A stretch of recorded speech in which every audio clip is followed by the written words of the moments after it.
5 miles, huh? At 63 degrees. Yeah. On the Clinton River. That's a pretty good paddle. Yeah. Especially for, especially because, I mean, you're the owner of Motor City Paddle Club. You must know your stuff when it comes to kayaking in Michigan. Yeah. So we've got this video here showcasing a route on the Clinton River, Shady Side Park to George Park and back. And I'm just curious, like, how does this match up with your experience? Like, is this accurate? Yeah, no, it's a very popular route, especially for beginners. And the video does a great job, I think, of kind of capturing like the calm, scenic nature of that stretch of the river. Yeah, okay. So like Shady Side Park, that's the starting point. What are your thoughts on that as a launch site? Like what makes a good launch site in general? Sure. So, and is Shady Side a winner in your book? Well, I mean, there are a few things you want to consider when you are choosing a launch site. Like, first of all, parking. Oh, yeah, of course. Obviously, you don't want to be hiking, a mile with a kayak on your shoulders. And then accessibility, is there a nice, easy entry point into the water? Right. And then, of course, the water conditions at the launch site itself. Is it calm and sheltered, or are you battling, waves right off the bat? Right. Shady Side kind of ticks all those boxes, which is why it's a favorite, I think. Yeah, that makes sense. And thinking back to your 5-mile paddle, how would you describe the Clinton River experience?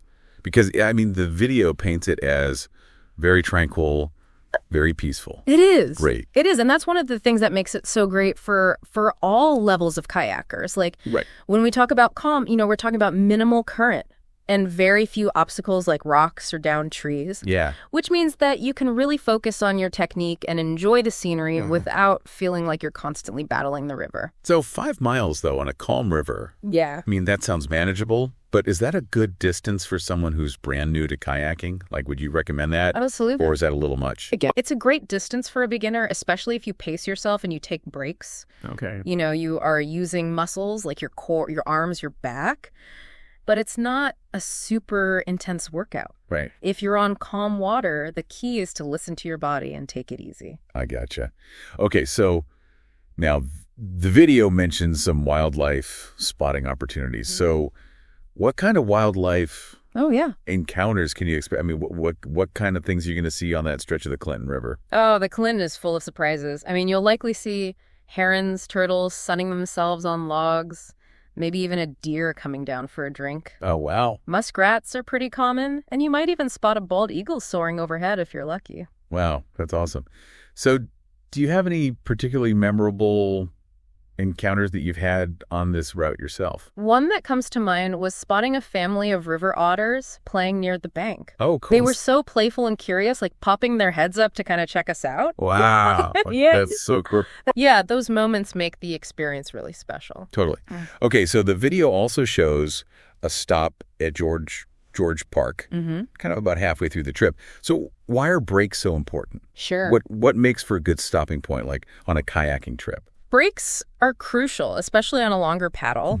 It gives you a chance to stretch your legs, rehydrate, have a snack, and just kind of enjoy the scenery from a different perspective. A good stopping point will offer easy access from the water, a place to sit or walk around, maybe some shade if it's a sunny day, And George Park seems to fit the bill perfectly. It does look peaceful, right? So, of course, it's a round trip. Yeah. We're paddling back to Shady Side. So are there any like logistical or planning things that people should keep in mind when they're planning a round trip kayak adventure like this? Yeah. I mean, wind and current can definitely play a factor. While the Clinton is generally calm, you might encounter a headwind on your way back, which can make paddling a bit more challenging. Right. It's also important to factor in daylight, Of course, yeah. Make sure you have enough time to return before it gets dark. Right. Especially if you're new. Especially if you're new to kayaking. Yeah, for sure. Okay. So I noticed the video features a sea stream kayak.